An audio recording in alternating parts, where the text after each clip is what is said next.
Hello, everyone. Welcome to another episode of Get Wealthy with Me. Today we have Orsen Josephina. He is a. Are you a Gen Z or are you a millennial? I'm gonna say a millennial. You're gonna say Yeah, millennial.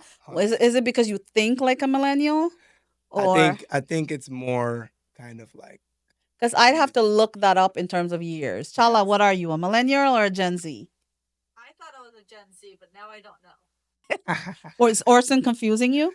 No, because we had a conversation the other day about this, and somebody's like, "No, you're a millennial. You're 95." I'm like, "I thought 95 was Gen Z." Yeah.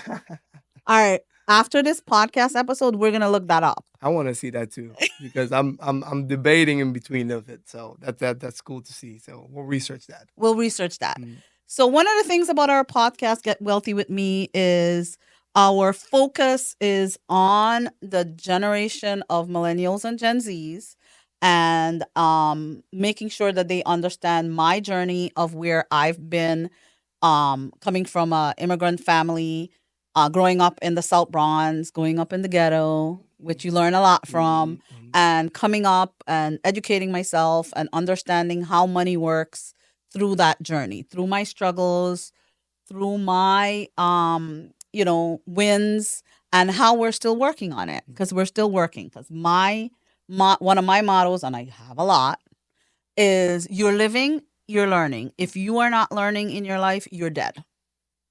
Okay, so you could be 90 something years old, and if you're not learning something, then and you're stagnant, something is wrong. Mm-hmm. So we learning from you guys, and you learning from me. It's all about how the community can come together and learn from each other.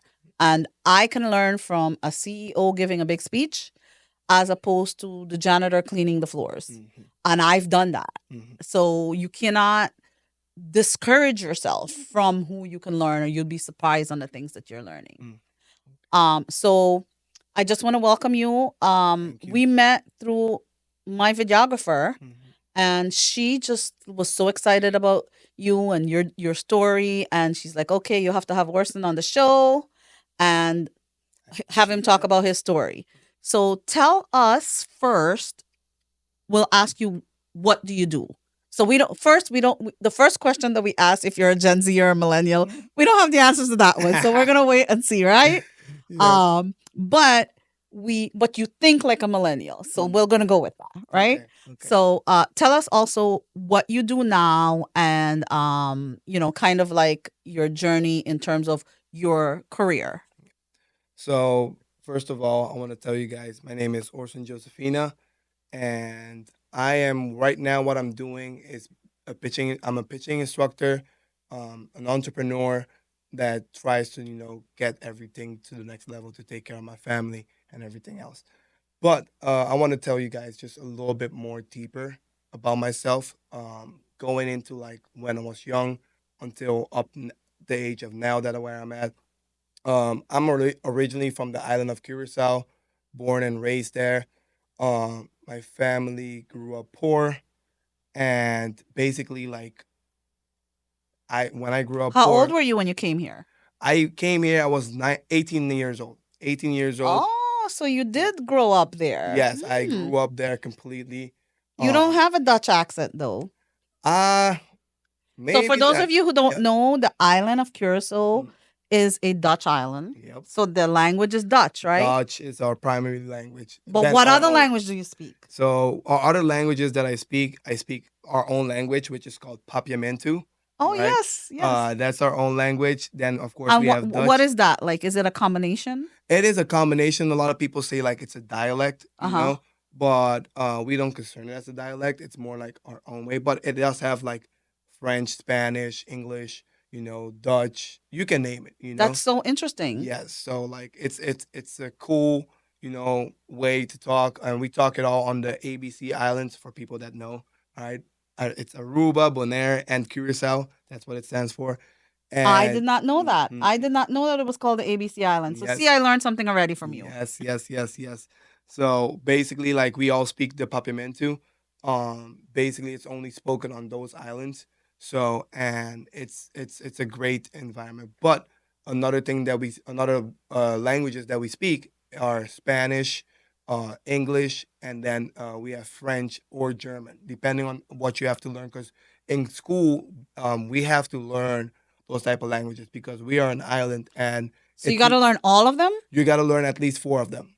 Wow. Yes, yes, it's like a thing that they have with the government that we have to learn those because most of the time you have people that go study either in the Netherlands, Mm. people that will go study in the Caribbean, but Spanish countries like Right. Colombia and all those things, and then you have people that want to pursue themselves into the United States, like me, for example, Right. and want to get better in that certain aspect, depending on what they're going to study for and Right. stuff, you know. So So do you know all four languages? I do know all four languages. That's Yes, amazing. I do know all four languages. That I admire because I Yes. have never, I grew up around Spanish people all of my life Mm-hmm. because in the Bronx is Dominicans and Puerto Ricans. Mm-hmm. And I still don't know good Spanish. Yes. I could understand a little bit, Yep. but when they start going, I'm like, oh my god, okay, hold on, let me try to figure it out. It's like they're rapping it. Yeah, Yeah. so I admire that Yep. you can do four language at 29 years old. Yes, thank you. Appreciate that. But yes, and then basically the fifth one that we learned, I learned basically was French. Not as good as like the other languages, but I can understand it when people talk to me. I can speak it a little bit back, but it's more on the understanding part Right. for me. So, but yeah, after that, basically like went to school, played baseball. I was a really bad So player you played baseball in Curacao? in Curaçao. So now that to me is a little interesting, Mhm. right? Because what did I ask you when I first met you? Um, what am I doing like with my Well, my what did I ask you where you're from, right? oh Curaçao? Yes, Yes. yes. But what did I think you were from? You thought I was from the Netherlands, basically, right? Well, I also initially thought you were from the Dominican Republic. Dominican Republic. I completely forgot about that. Yes. And I Because you get that a know lot, that, actually. right? Yeah, I get Yeah. that a lot, just by like, my look and the way my accent kind of probably And then sounds. you're a baseball player. Yes, yes, yes. Like, And I mean, yep. actually, it's something interesting that you don't know about me, so I'll tell you. Mhm. I actually helped start a medical mission that does humanitarian and medical mission to Dominican Republic. So my part, because I'm not a medical person, but Mhm. my family Okay, nice. is always on the humanitarian part. Yep, yep, yep. So we've done several missions to the Dominican Republic, and all the time I'm always getting the supplies for the kids, and they Yep. go crazy over the baseball. So I know, Yep, yep, yep. like we were just there in Thanksgiving, Mhm. and that was one of the things. But it was funny, and we can talk about this later Mhm. on the future of Mhm. baseball because they were more into soccer and tennis this time. I didn't see them go so crazy over the baseball Mhm. as they did 10 years ago. Yep, yep, yep. So we're gonna have to talk about that. Yes, I want to talk Remind us to about that talk for about sure. that a little No, bit. Yeah. definitely, definitely. So you So said you weren't a good baseball player, huh? yes, so I would say like on the island, most everybody knows everybody. So if you're good, if you're top player, everybody knows who we are. Right. Um, people like I played, but I was not even close to the best player on my teams, no matter what. So for me to be the best player on other stuff, it wasn't even close. So as I grew, I was like 14, 15. I was like, I don't see myself hitting or But did playing you have other a positions. passion for it, I even though you did have a weren't good passion at for it. good? I did have a passion for it. I played different sports in the meantime too. So I played basketball. I played a little bit of volleyball. I ran track. So I did a lot of different stuff, to help me with my athleticism and stuff. But baseball was always like the passion that, Right. some way somehow I wanted to do something like that. Right. And as I grow, I see things happening, and this gets a little bit deeper now, for people that don't know me. But in my family household, there's a lot of stuff, that happened, and we were poor, Right. and my dad worked hard, my mom used to work hard and all, to just survive and make sure me and my brother, will get everything that possible that we can do. And Curacao is an island, but it's pretty much a third world country. Yes, exactly right. So Like it's very tough. You don't find um if you're you can depending on whatever we can say like but like there's not many rich people that you can say like oh they are rich. like depending on how you describe rich as well, because there's different ways to describe rich, for Right. people, you know. But for us it was like it was different, Mm-hmm. so, and the other day I was talking to my wife. I'm like, yeah, my mom was still driving the car that I was driving into going to school 15 years ago, you Right. know. But that's what I'm saying. Like, it's like, you know, it was a very different thing that really like got into me. And back then I was seeing like people getting signing millions of dollars and stuff. And I was like, I want to pursue this. I want to try to see if I can make this happen or even become a professional baseball player, So my goal was, my mom was like, if you want to, we can make this happen. And I was like, I will do whatever, whatever it takes. So that's when I started actually like focusing on pitching a little bit. And I saw like there was something that I could get with it. And I was like, I told my mom, I was like, hey, I wanna go to the United States. I wanna go play there. I feel like I can make it happen. Thanks to my mom, even my dad, like they were like the only people like that really believed in whatever I was gonna do, it Right. was gonna happen.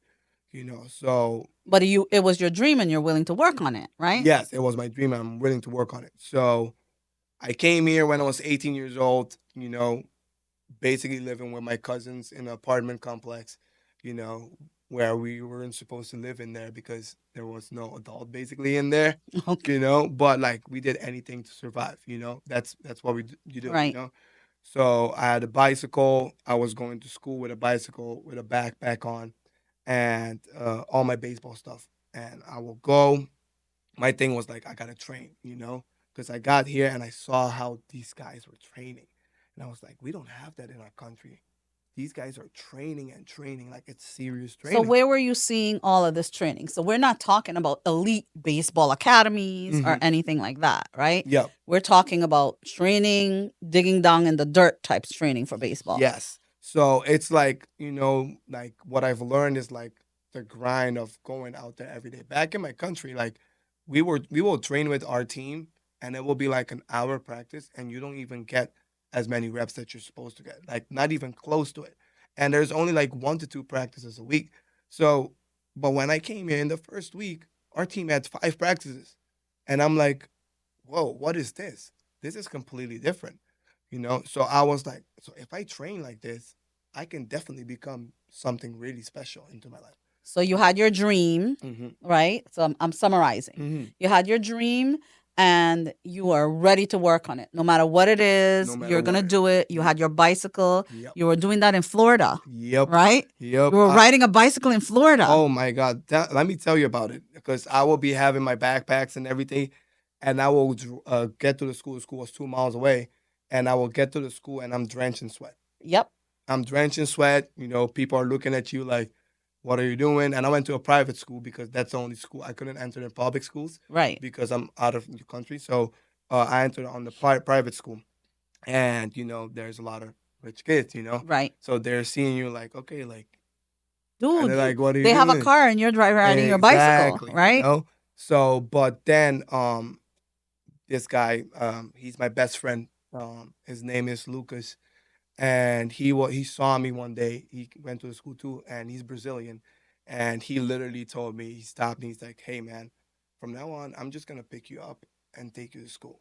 You know, so less than a week, basically into the school, he came and picked me up every single day since then. And as I grew into the school community, there was other people that were helping me, as well, getting to that because they were like, wow, like this guy really wants it. Let's try to like help him out. So shout out to Lucas. Thank you, man. Like you really, really helped me. I Make appreciate you. sure you tell Lucas Mm. to listen to this podcast because he's going to have to know that he got a shout out. Oh no, he will. He will. As soon as he sees this, he will. I know that for sure. So, So, I kind of want to go back, right, and mm, talk a little bit about um, a lot of the things that we talk about on my podcast. mhm. So, is it and we talk about a lot of the affirmations is I live in life and I'm very successful people live in life. Yes. whether their success is now or their success is in the future, I still consider them successful because they have that drive. Yes. Yes. And the drive is what I want to talk about. Mhm. You weren't even really good at baseball. It wasn't a natural thing, Nope. but it was your passion. It was my passion. Right. So one of the things that people don't understand is that you can be really good at something. And if it's not your passion, you're not going to be successful at Yep. it.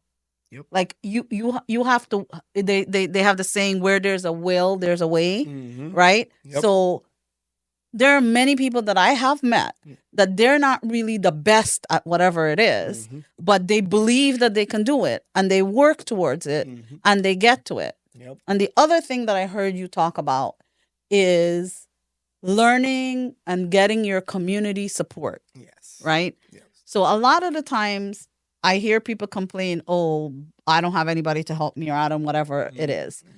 And I'm not saying that it's easy to get help. You got to put yourself out there. You can't just sit there. Like I call these people front pew Christians. Yep. You know, in my thing, they sit and they put their hands together and they pray and they say, oh, God's going to help me. Yep. God's given you some gifts. Mhm. And if yours is perseverance Mhm. and ideas, Mhm. right? Yep. And passion, Yep. right? So those are your gifts. Yes. And your insight that God has given you. So, okay, I can do this. I can, whatever. You got to use those first. Yeah. That's how God, when you pray to God, He will do His best. You have to do your best, and He will do the rest. 100% agree. 100% agree with that. Like, and that's one thing like I want people to know too. And it's you nailed it right there, because people don't understand. Like, you have God by your side all the time. All right. All you need to do is do communicate with Him and show that you really want to do Right. this. He will help you. He will help you. He will guide you And throughout He's the way. been helping you. He Mm. starts off by giving you these gifts. Yes. So some people sit there, oh, where's God? Where's Mhm. whatever? Mhm. It's like that story that we hear, and I think it's a Bible story. I don't remember now. Mm. Where the guy is in the middle of the ocean with his, I don't know if you've ever heard this one. I might have, yeah. He's in the middle of the ocean with his little boat, Mhm. right? And he's the most religious person in the world. Yes. Yes. And God sends another boat and say, Yep. "Hey, buddy, come on, Come on. Yep. right?" Mhm. And he says, "No, no, no, I'm waiting. God's gonna save me." Yep. Then God sends, I don't know, a helicopter or whatever it is, Mhm. and it drops down for him. He's like, "No, no, no, no, no, It will come. God's gonna save Mhm. me." Mhm. Then he dies, Yep. and he goes to heaven. He's like, "God, I was waiting for you. Mhm. What happened? You didn't come save me." Mhm. To me, these are the people that don't open their eyes. They have this one track mind Yep. that that thinks that, oh my gosh, life is bad, and Mhm. they're not seeing where God is giving us. The community Yes. that God gave us is to learn from. I call it, what's not a blessing is a lesson, Mhm. right? So if even the lessons are blessings, Yes. right? Yes. So if Yes. He's sending me somebody that is trying my patience, wheeling and dealing or doing anything to me, there's something I got to learn from that, Yep. right? Yep. Yep. So the community that we live in and the community that we have is what God sent me. God sent you Lucas. Yes. Yes. Literally, He sent me the best person in my life. And you know what? God sent Lucas, you. Yep. So Yep. I am sure that there are gifts from you that you can share with Lucas, and Mhm. gifts that Lucas saw Yep. in you that you guys can share. Yep. Yep. No, definitely. Like, that's one thing about it. And the thing about Lucas was, like, he wasn't like only helping me, he was helping my cousins as well that were living with me. So it became a family. Right. And it was like it didn't matter about like what type of race, blood, nothing. It was just I felt the family Kindness presence. and commitment to each other. Yes. Yeah. So, and And it just really, I honestly think it takes a whole village, but it takes Yeah. one person to change that village. Yes. Right? Yes. To help that village to facilitate that. Yes. You know? Yes. I completely agree with that. Because, like, literally, like, he was the guy that literally, like, opened my eyes, and I was like, wow, like, there's always people around you that will always find a way to help you and get you to get better at you, whatever you do. And one of the things I think for you that I is inspiring me Mhm. is that you accepted Lucas. You accepted that that's what God sent you, Yep. and you treasured that, Mhm. and because if you didn't, you guys would still not be best friends Mhm. over 10 years later, Yep. Yep. right? Yep. So tell us a little bit about your baseball career itself. Yes. So now I want to get into that part too. So that yeah. So once I started playing, when I got here in the United States, I was probably throwing like 80 miles per hour, and I was basically like too old already for my high school, and I just turned 19 1 month later that I got here. So I'm very old now, you know. So 19 is old. What a nine, concept. yes, 19 is old basically, in that baseball In world. sports world, Yes. right? So I'm like, and people are like, wow, like this guy is old. Like, what is he doing? Like, and he's still pursuing to like become a professional baseball player. Whatever. I just listened and I use those as feed words, and take them as like, okay, Those are your I'm lessons. exactly as I'm like one thing that always I had. I was like, I will prove that I can do it. Right. That was your motivation That was too. my motivation. Mm-hmm. So in the first 4 months, I went from 80 miles per hour all the way to top in 88 miles per hour. So I went from somebody that was a nobody to where people and schools are like, oh my God, who is this kid? Where did you guys get this kid from? You know?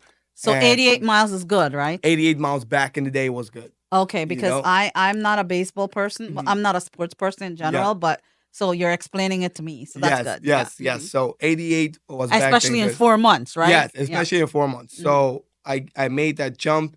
I got committed. I played in a tournament. I got committed to D1 school.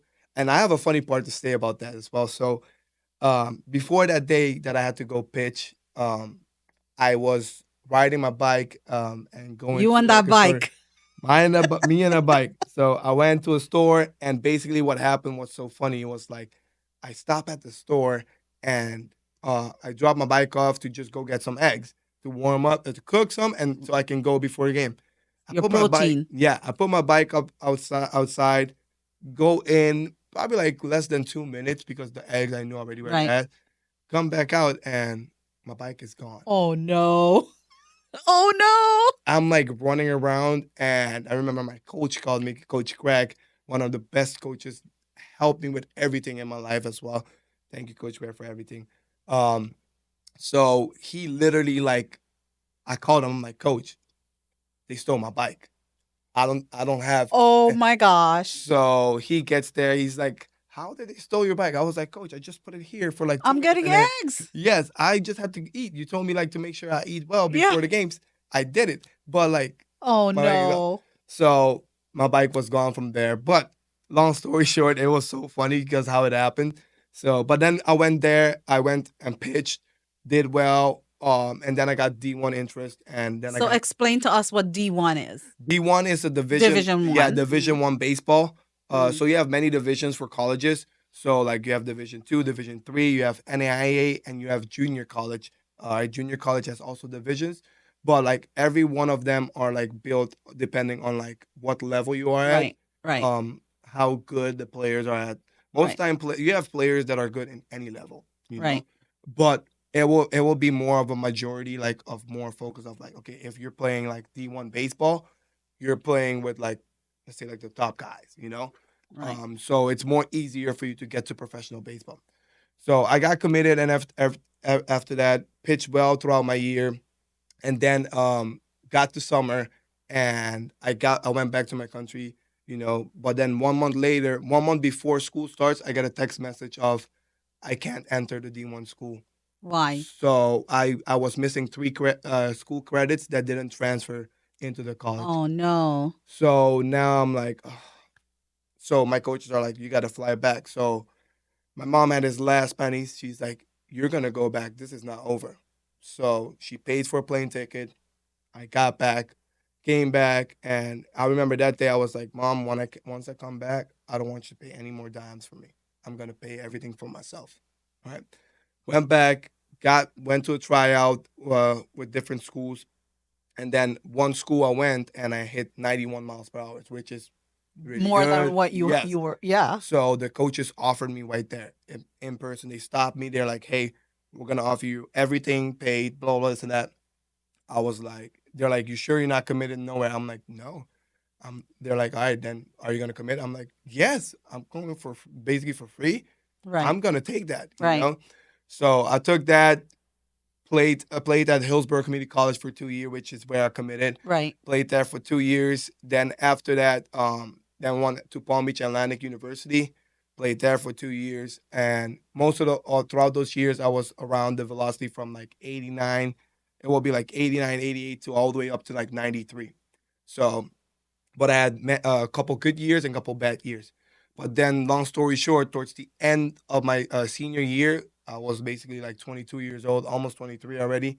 Um, I pitched well, and I got picked up with the Pittsburgh Pirates after that, which I Yay. reached my professional Status. status Yeah. basically with baseball, which it was an amazing journey, you know. So it was amazing journey, you know. They were one of the organizations that really believed, you know, and gave me the opportunity to become a professional baseball player. So So what did you study in college? so yeah, so in college, basically, like I studied more about like the body anatomy, so anatomy, exercise science, kinesiology, which taught me a lot of things about basically our body, but also now to what I'm doing basically with baseball, which is teaching baseball, teaching how people how they can pitch at a really high level or throw as hard as they can possible. So what advice would you give to a younger person who have the dream of professional sports and those type of things? Because you didn't just do professional sports, because like you were saying, you were already old at 19, Mhm. right? So you understood in your head that, okay, I can have this dream, but there's only going to be a certain amount of years I'm going to be able to do this. Mhm. So you were still pursuing your college career. You're more than a college career. You were pursuing a career in college, right? So explain to us what advice you would give to younger people that are pursuing like dreams of sports, Mhm. and how would you explain college or career path Mhm. other than the sports path? Yes, no, that's amazing question right now because this is where a lot of people like don't understand. They only see like And they kind of success. mess themselves up a little bit, Hmm. you know? Yep, yep. So like the success, how much more stuff behind the scenes happens before the success? How much more time you have to invest into yourself that for you to get to some certain point. So the message that I want to bring out there is for young kids. It's like if you feel like you want to do something and you want to be, I would say, great, be great in it. Don't just think about like being like the average person.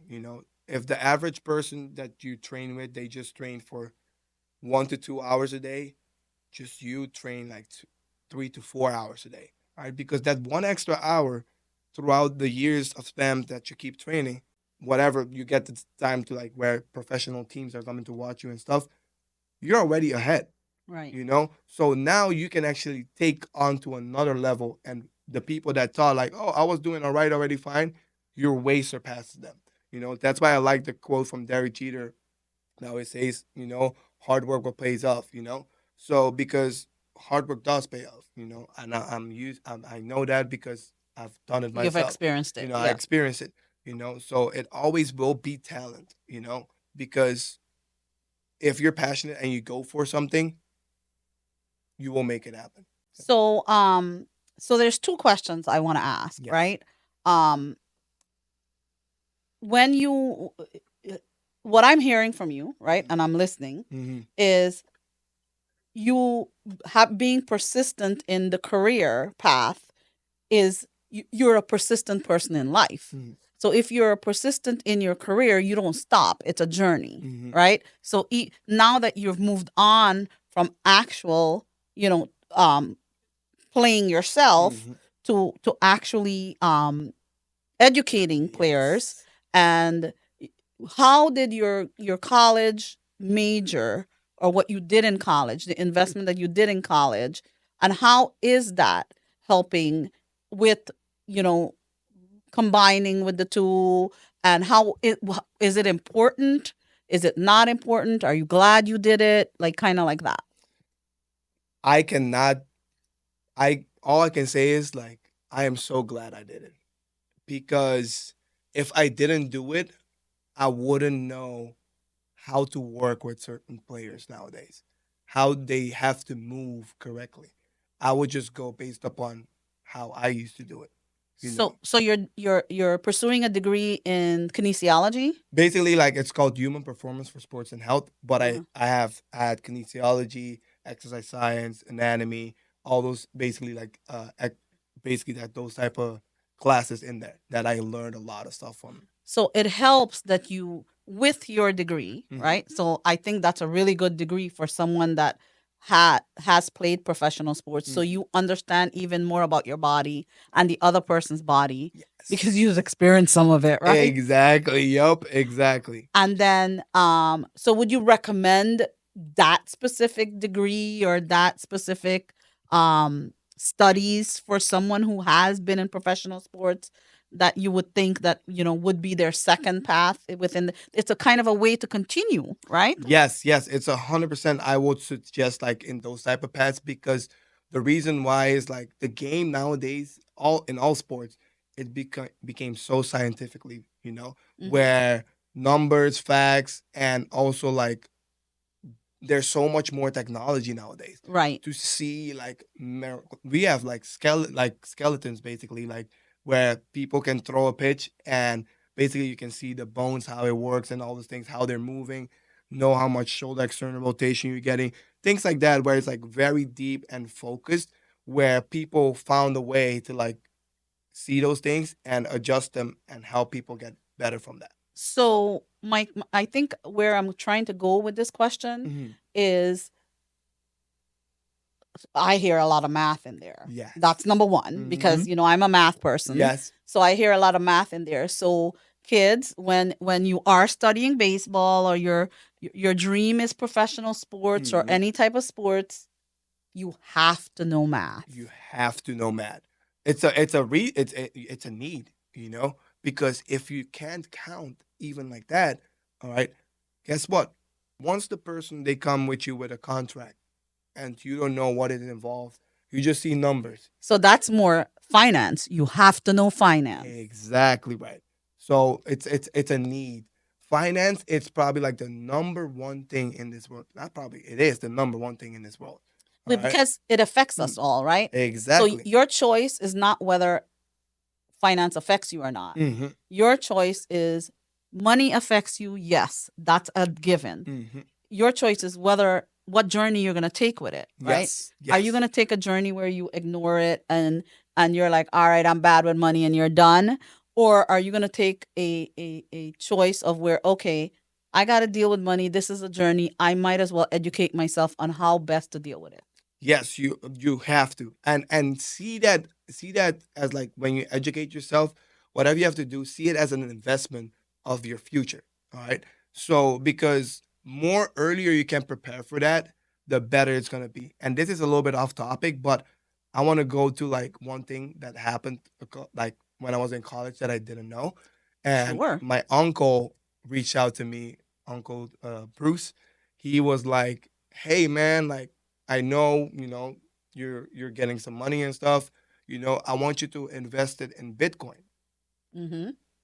Okay. Back then, Bitcoin was like $0. Right. So I'm like, Uncle, I don't know, like, I don't know this and stuff, But if I did listen to him and actually did invest in Bitcoin, just little by little, could have been $10. Mm-hmm. We all know where that is now. Right. Mm. And on a financial advice part, I Mhm. don't know if I would have advised you to invest in Bitcoin, Mhm. but I would have advised you to start investing. Investing in the yes, Right. yes. So I would have advised you to, if you were going to invest in the S&P 500, Mhm. or I would have advised you to start a retirement plan, a Mhm. Roth IRA, Yes. or, whatever it is, you're making some money now. So investment needs to be one of your goal pots. And that, I think, is something that's missing in the professional world, in whichever it is. Like the money that you're making earlier Yep. is only for a certain amount One of time. time, right? Mm-hmm. So would you give that advice to younger people, like to learn how to deal? Because it's like, to me, it's like a lotto winner, right? Yes. You got Yes. one big pocket here. Mm-hmm. It's only for a certain amount of time. What you do with it here is going to affect the rest of your future. Yes, I completely agree with that, because that's one thing that most of the time that happens, where people most of the time, or kids, they don't understand that, hey, like, you're young and we get it, sometimes you want this, you want that, you want all those things, all right, but like that money goes like this. So if you don't have like, A hey, plan. savings, from for this, Roth IRA, like all these things, 401k, all those things set up, like you're gonna be like spending all that money, and then all you're gonna see, like, oh my god, I don't have anything left. You You don't have know, anything left. and now let's say like after that you wanted to get a house and all those things, but you don't have anything put where you can put down for a house, where you can do whatever you have to do. So I see it as like, kids, you guys have to learn a lot about finances, because it's like a lot of good things about finance, investing, anything, wealth. You will learn a lot on this podcast for sure for that. So that's one thing for sure. So that's the thing, right? So one of the things that I believe in, Mhm. and we've talked about this before, Yep. right? Intentional money management, Mhm. right? So you have to do this intentionally. So if your contract, you're signed for however many years for $1 million, Mhm. right? Let's say 5 years, you're gonna get $1 million. Mhm. They might give you a signing bonus, right, to Mhm. start off with. Mhm. So your point is, like, okay, sit back, relax, look at that, and make your plan. What do I want to do? Mhm. Right? You can't want to, yes, you might have a dream of owning a fancy car, all these things. I have those dreams too, Oh yeah, right? 100%. But, you got to think logically, and okay, I have $1 million. I would say sit down, make a list. Make a list of goals that you want. Mhm. I want a house. I want a car. I want this. I want that. And then you put that list together and go and find out how much those things cost Yeah. on what you want, and put the numbers next to it. Yep. And then add everything up. And if it equals to $1 million, it equals $1 million, right? Mhm. Then on that list, prioritize it. Put Yes. numbers on it. Yes. Okay? Yes. Which one do you want first? Mhm. There only can be one number one. Mhm. So if your car is number one and it's a Lamborghini that costs $150,000, and trust me, I know nothing about cars, so I could be totally messing that one up. Yep. But then that's less that you will have for your house. Mhm. Because you remember, your pot is $1 million. Yep. And within that pot, the IRS comes first. Uh-huh. It's gonna The take tax all of it. man is taking that money. All of it. So you got to put that list. The number one is actually the IRS, and Yep. even before you get that, Yep, right? yep. And then whatever you have left, that's what your priority is. Exactly. So if you spend $150,000 on a Lamborghini, that is not an investment, Yep. right? Because as Yep. soon as you drive it out, it's down It's $30,000. Yep. Exactly right. So, so I would suggest that you invest first. Invest in the home that you want. Put some money aside for your retirement account. Yeah. Put a little bit in an investment account. Because one of the other things I believe, and Orson, I didn't tell you this one, but I want to have what your thoughts are on this one. Yes. Is that our immigrant family, and you'll tell me if what your immigrant family thinks, right? So my immigrant family believes in total deprivation, right? They believe that you have to work for every single penny, and save every single penny. Being a financial person, I have to tell you that we have something called inflation, right? So $1 today can buy, okay, $1 10 years ago maybe could have bought a dozen eggs. Today, if you go to Publix, a dozen eggs is $4.50. Mm-hmm. So if you save $1, like our immigrant family, they might put that under the mattress because sometimes Yes, that's they what don't believe they don't they don't believe in believe nothing else. banks. Yes. They don't Yep. believe in banks or Yep. anything like that. Yep. So their dollars under their mattress. Mm-hmm. 10 years ago, 10 years later, they might have saved, I don't know, $500, Yep. right? Yep. Under the mattress. Mm-hmm. That $500 could have bought a sofa set 10 Yes. years ago. Yes. Today, that $500 maybe can buy a chair, Yes. right? Yes. So, but that's our immigrant mentality. Mm-hmm. We are taught you work, you sweat, you do what you have to do, and you save. Yes, I agree with that, like 100%, because that's what I have been taught growing up. It's We've like, been, hey, like put some away, and it's like, but if it just stays there, what happened? what happens? It's the same thing with like people when I talk to people about like, they're saying like, yeah, but this is a good salary. I use salary as the word slavery, right? Sorry that I use that, but like, it's because Well, you're because you have an entrepreneurial mindset. exactly, because and that's what I saw because I am still on salary, but like That's what not your I'm goal. that's not my that's yeah. not my goal, But it's a stepping stone. It's a So stepping you have to stone. remind people Yes, that you so got to do that sometimes, yes, right? you can start with that. You can Yes. start with that, but you don't have to like keep that for your life because, like I say, people say like, yeah, I'm gonna get a raise, 3% raise, right? That guess what? That 3% that you get, right? Yeah, it's a little bit of raise, If but guess what? inflation is Inflation 4%, hits. yeah, It's the same price that you're already making from the same thing. right. So you're gonna be spending the same amount of stuff every single time. So that's where it clicked to me, and I was like, no, I need to become an entrepreneur. I need to find different type of stuff, different type of income streams to help me out where I can put things into like Different investing. places. Yes. So there are a lot of people that do have that entrepreneurial mindset, Mhm. and having the entrepreneurial mindset doesn't mean that you are only, we have salary people that have that mindset. So Mhm. it's not like it's the only thing that you do, Yes. but your entrepreneurial mindset means you do think of different income streams. Exactly. So one of the rules that I have Mhm. is that I will blood, sweat, and tears for the first $2, Mhm. right? Maybe even the first five. Okay. But then when I got that five, I work for that money. Mhm. Now that money got to work for me, Exactly. right? Yep. So now, how am I going to take this $5? This is where your mindset come in. Am I still buying that Lamborghini? Or because Mm. if I buy that Lamborghini, right, that money is not working for me, Mm-mm. right? That Zero. $5, I have to think about how am I going to make 20 out of that, Mhm. right? And then once you get That's what entrepreneurial mindset is. yep. Is how am I? Yes, it's okay. You got to do the blood, sweat, and tears thing. Mhm.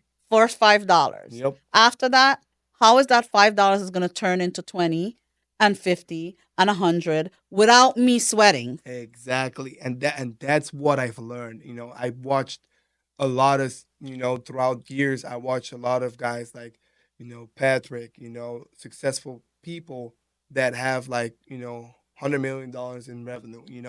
And the thing that I see always in common that they taught me basically is like, you cannot stick into one thing, right? If you want to stick in one thing, Diversification. you gotta make sure you open it up in different types of streams of income.